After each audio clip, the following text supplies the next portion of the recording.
Incoming transmission. Initiating data compilation protocol.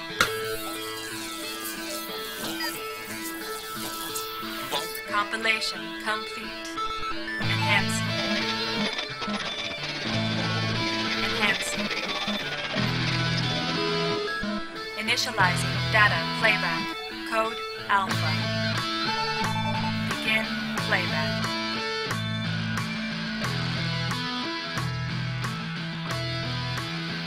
Good morning, everybody. This is, obviously, of course, Madness AM, July 15, 2015, 8:23 a.m. So I'm getting to this pretty late in the morning because I woke up a little later than I have been the past few days, around like 4:30 or something. But it was pretty nice because like Bo and I went to bed at like the same time last night and kind of woke up together this morning, which rarely happens because we're on such different schedules most of the time. That's usually how it goes with the two of us because we both kind of go like this, up and down.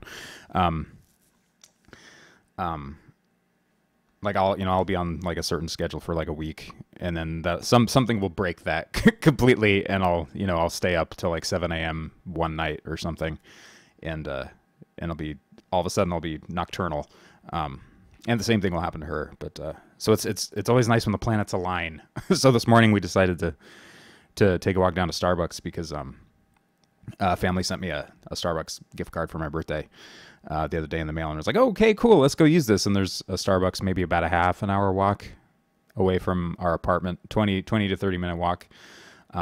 So we left this morning, went down to Starbucks, and it's actually a really nice one. It's very big, very open. Probably the biggest one I've ever seen, but it was nice and empty in there because it was like 6 o'clock in the morning by the time we got in there. So we got some food and coffee, and took the half-hour hike back to our apartment. But it felt pretty good. It was nice to hang out together, at the same time in the morning. We got back, and I've kind of been just trying to figure out what the hell I'm going to talk about today. I guess that's probably the downside of doing this every morning is content gets kind of thin, I guess. It's like, well, I already talked about all the interesting crap that happened to me like on Monday or whatever, not saying that, this Monday's podcast was any more exciting than this one, but, so it got me thinking maybe I should be doing this every other day or whatever. I don't know. We'll see. I'll do it whenever the hell I feel like it. How about that? But for the foreseeable future, I'll just do this thing every weekday morning, because why not?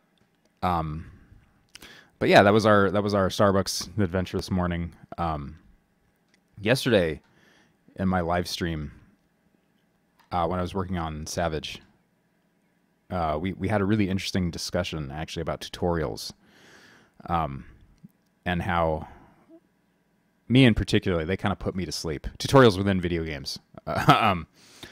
Probably true for anything else too, though. Depending on the game and depending on how it's implemented, and it could come off as kind of insulting or boring or a combination of the two. Heavy-handed, too much text on the screen, depending on how it's delivered. If it's like a little test, like a little sample level or something at the beginning of a game that teaches you how to, push forward to move forward, or, push the jump button to jump. A kind of a funny implementation of that was in the tutorial in Blood Dragon. I thought it was kind of humorous and clever, but you still had to go through it, which is the annoying part. You couldn't skip the tutorial. If you ever want to start a new game in Blood Dragon, you have to go through the fucking the little lampooning a trailer or lampooning a tutorial, which can be a little tedious, regardless of it being a joke, So we were talking about this and how it can be sometimes rewarding for most of the time it can be pretty rewarding for the player to just be left to their own devices and discover things for themselves. Of course, this is all depending on the game, right? Like, this is very much a case-by-case basis, I think. Like, when and how often do you deliver that kind of information to the player? You know, why do you do it? Do you really need to do it? How to actually implement it? One of the arguments in chat, too, was you could be potentially hamstringing a not as skilled player versus another skilled player. Like, that skilled player might not even need any of that stuff, and or if they are going to discover hidden systems within the game, it's argued that maybe they don't need those, wouldn't have needed to find them in the first place, whereas an unskilled player might not progress through your game because those systems are hidden and, you know, they're not skilled enough or whatever to find them. Again, I think it depends on what kind of game it is. It depends on the complexity of the game systems, you know, how esoteric they are, or how intuitive or non-intuitive they are.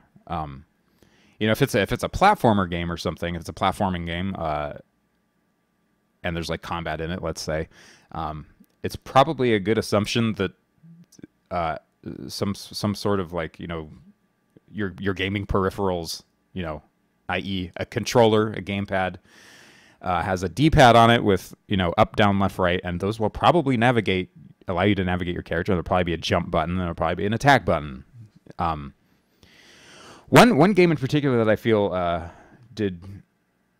taught the player well, which is a more recent example, is Dark Souls, where they gave you just enough information in that initial sequence where you're leaving the dungeon or whatever, your prison, and you run into those little signs on the floor, and you can access them if you want to, and it will tell you, you know, like, hey, the right trigger's the attack button, left trigger's block, or whatever, you know, etc. And if you start a new game, you don't have to read those. Like, you could just barrel through the sort of introductory stage. And then it's still left some discovery for the player, you know, and that arguably Dark Souls is a very, like, kind of linear action game, right? Where we were also talking about Minecraft. My buddy Matt brought up how Minecraft, like, doesn't give you anything. It doesn't give you shit at the beginning of the game. It just puts you in this world and, like, hey, go. Okay, you'll go try to survive, and then whatever happens to you happens. That's part of the game. Like, it feels like it's almost an exploration and learning sandbox within, of course, within the confines of the game's systems. Like, part of the sandbox nature of it is exploring and learning what you're supposed to do with these things. I felt super smart the first time I figured out that I could make sticks out of, you know, a tree that I punched to death, right? And I wouldn't have had that experience if the game had explicitly told me, you know, walk over to this tree, use the mouse to look around, left click to punch the tree to get wood, take the wood and put it into your inventory, create planks, take the planks and arrange them in such a fashion that you can create a stick with them. You know, that doesn't really serve the game at all. It doesn't serve the player. So it's really it's an interesting problem to have, I think, where like, how do you communicate to the player that they can do these things or that they should do these things without putting them to sleep or without taking away that discovery, right? Again, I think it depends on the game. It depends on how complicated the systems in the game are, because sometimes you gotta tell the player how to access certain menus, you know, how to interact with, like, if your game has an inventory system or something, how to interact with that if it's maybe unconventional in some capacity. Like, I'm drawing a blank right now on good examples for this, but like a flight simulator game. I brought this up in the stream. Was, you know, a flight simulator? That's a complicated. Those are complicated systems where you're trying to recreate almost one-to-one what it would be like to operate a machine that, you know, can take off and sustain flight and stuff and be able to set yourself back down again. You either need a weighty tome of knowledge of information, you know, a manual, or there needs to be some kind of maybe an optional system in there that walks you through how to do these things so that you can actually play the game with, you know, with any degree of competency. Otherwise, it's not fun, and then you wind up with someone who makes it only like 5 minutes into the thing without enjoying themselves. And you don't want that. Like, you want people to be able to play your damn game, right? You spent years on this thing, years of your life creating this thing that could potentially go unexplored, which is a bummer to think about. So it's so this is something that I'm kind of struggling with too, because I haven't implemented anything like that in Savage yet, and I don't know how I'm going to go about it. But this kind of leads me into something else too, is narrative in the game. Savage is a game that that has a narrative structure.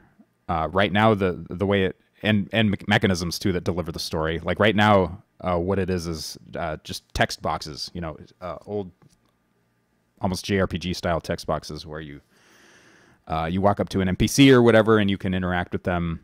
Or if there's a little sort of scripted cinematic sequence happening, the characters will talk to each other in a dialogue box will pop up, and you know, text will kind of scroll through the thing, and you kind of click through it and read the dialogue. That can also put me to sleep as quickly as a tutorial and can make me almost as restless, depending on how it's delivered, and also the quality of the storytelling too. Like we're getting into a more abstract thing here with you know, art and what is art and how can it be delivered, and you know, because writing is an art, and you kind of mash that up into your game, and you have artistic systems at work, and it can be argued that maybe it's good and then it won't put people to sleep, or it's bad and it will put people to sleep and it will make them not want to experience it, or make them not want to interact with your narrative systems. I had almost been contemplating this, like, and I brought this up to a friend of mine. I was like, maybe I don't want dialogue in my game. Like, I already have like a fair amount of work put into Savage where there are story sequences and scripted events, and you know, I wrote this whole like dialogue delivery system and stuff.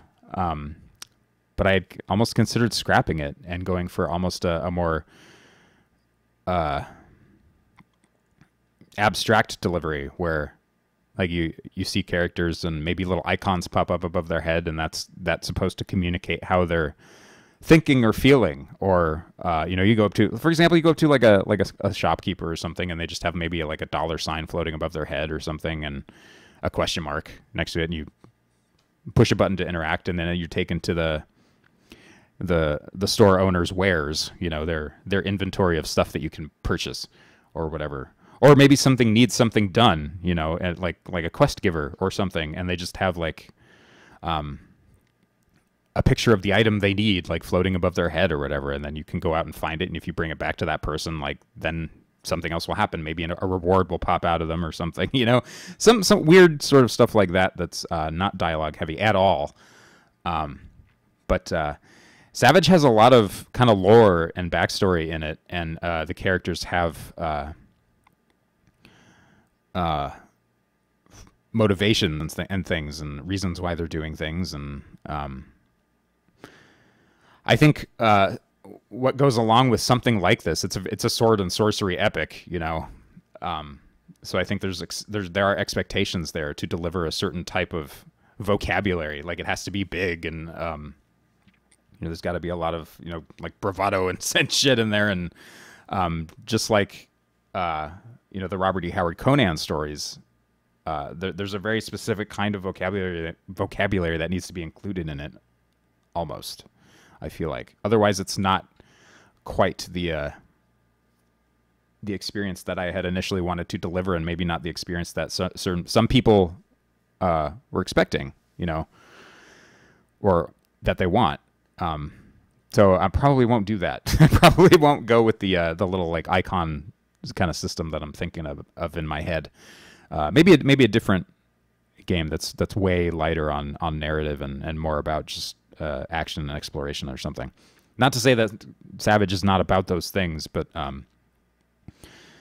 again, I feel like it's more up to like my caliber as a writer. You know, I just have to get good at it and deliver something competent and non-intrusive and leaves enough up to the players, you know, like theater of the mind kind of thing to fill in blanks, and just enough to give players enough to play with and to experience that part of the game. So I don't know. That's going to be an interesting problem and going to be an interesting almost an experiment moving forward, because I've never done anything like this before. So I know that I've played enough games that can potentially make me tired. You know, just I get almost narrative fatigue when a game delivers its story, depending on the game and depending on its content again, and its quality of writing and its you know, how it delivers those systems. So anyway, I don't know, something to be mindful of going forward, and something that's just kind of been picking at me for quite a few months is, how am I going to do this? And again, there are certain things that are expected in a game like this, with a universe like this, with characters like this, in a setting like this, you know, that it just would probably hurt it if I removed those elements, removed that, you know, vocabulary and that style of storytelling. And so we'll see. So yeah, tutorials.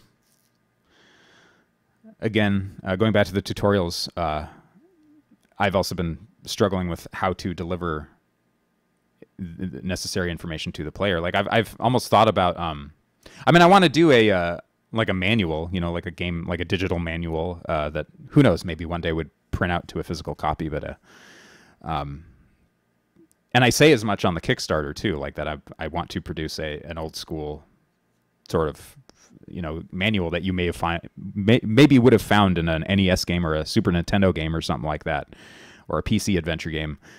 You know, with, you know, graphics and like screenshots and things, and maybe some more backstory for the player to kind of explore and things like that, little story vignettes in there and things.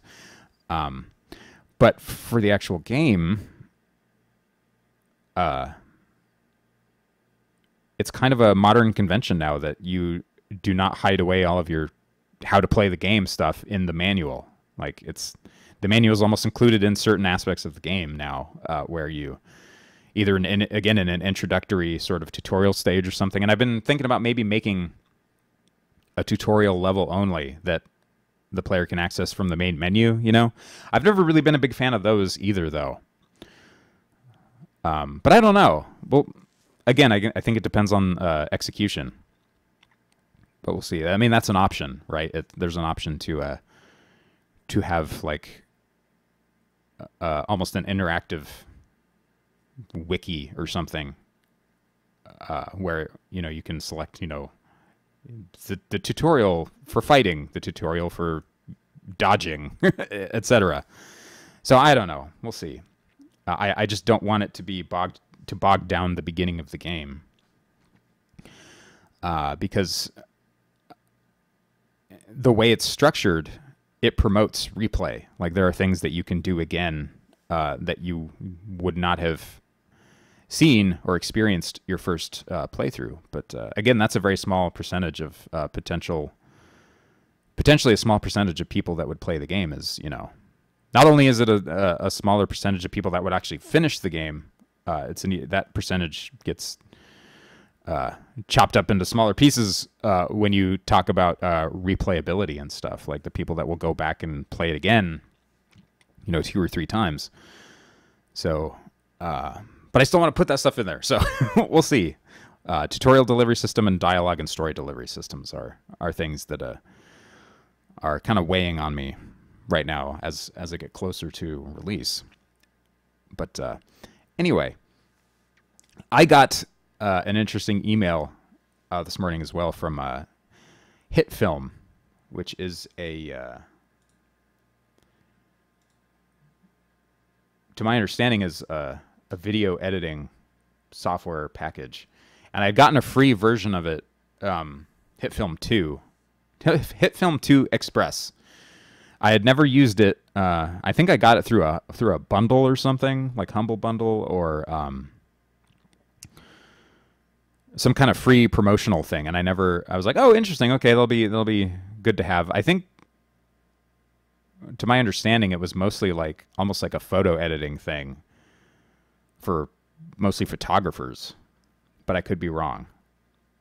But this was a year ago that I had gotten this free piece of software, I think.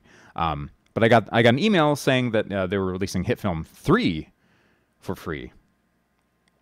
And it looks like this one has like built-in 3D compositing and all kinds of stuff for just straight up video. So it looks like it's a straight up video editor with like an effects suite attached to it, kind of like Adobe Premiere or something.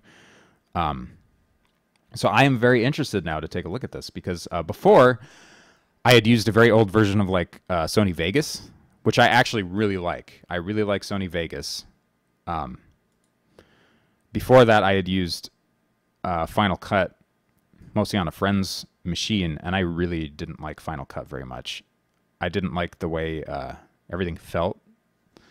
It didn't feel very snappy. The user interface felt very sluggish, and especially compared to with some of the digital audio workstations or audio editing software that I was used to using. These days I use Reaper for all audio editing, which is a fantastic program as well. But yeah, I'm intrigued with HitFilm. I think I'm going to give it a try, especially now that I'm thinking about doing more of these, the Madness AM stuff, and I'm putting them up on YouTube and everything. I could experiment a little more with transitions and things, and just making it a little more pleasant to watch.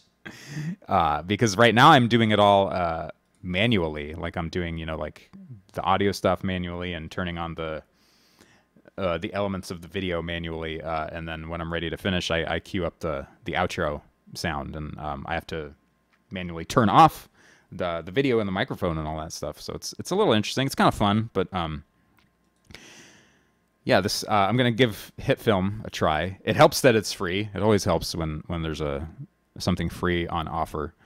I imagine this is a very lightweight version of maybe what the actual HitFilm experience is. But I'm always up for trying new software that allows me to make stuff. Eventually, I mean, if I don't like HitFilm, I'll probably eventually go back to Sony Vegas. I have been using Adobe Premiere a little bit through Adobe's Creative Cloud thing. I used it for 1 month and just kind of played around with it. I liked that as well. The user interface is very. That one's even less intuitive than anything else I've tried. I feel like Adobe Premiere took a little bit of work to figure out how to use, like the way your timelines work and everything. I didn't like very much. But its built-in like effects suite and everything seemed pretty amazing. It was very forgiving. I had done up a mock-up or a demonstration for the Savage trailer. Like I had filmed a bunch of stuff on the phone, on my camera phone, and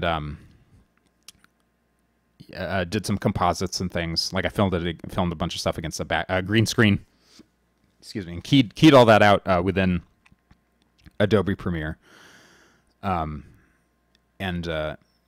I mean, I dropped in some assets and things like art assets and everything, and it worked okay. Like the experience was not altogether like totally a bummer.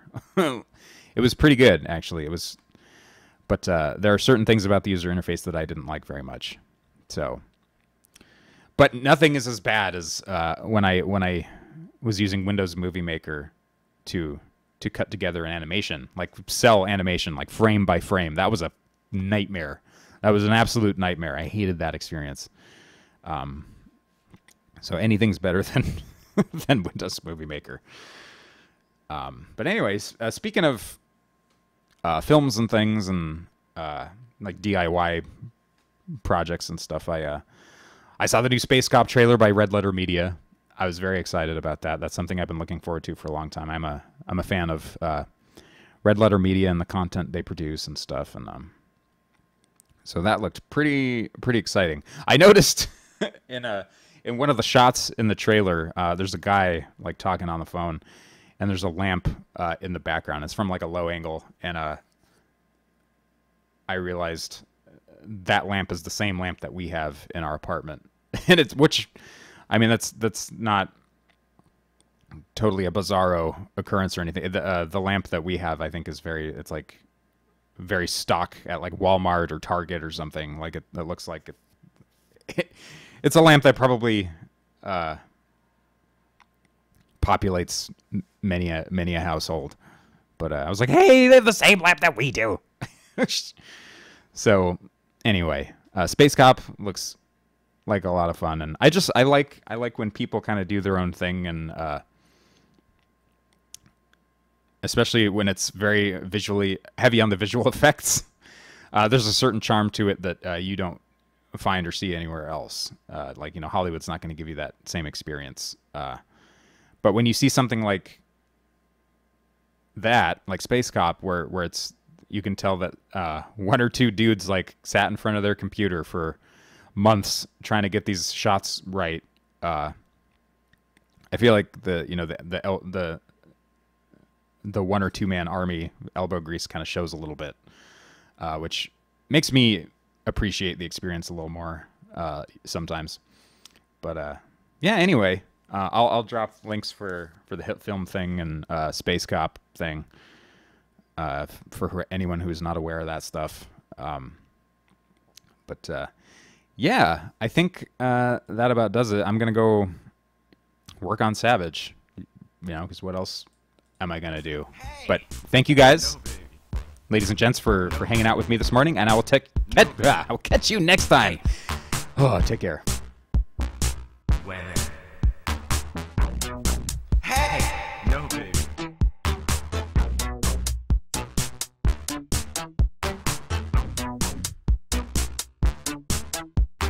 Hey, no baby. No baby. No baby. Hey, hey. No, no, no, no. No baby. No baby. When no, I love you.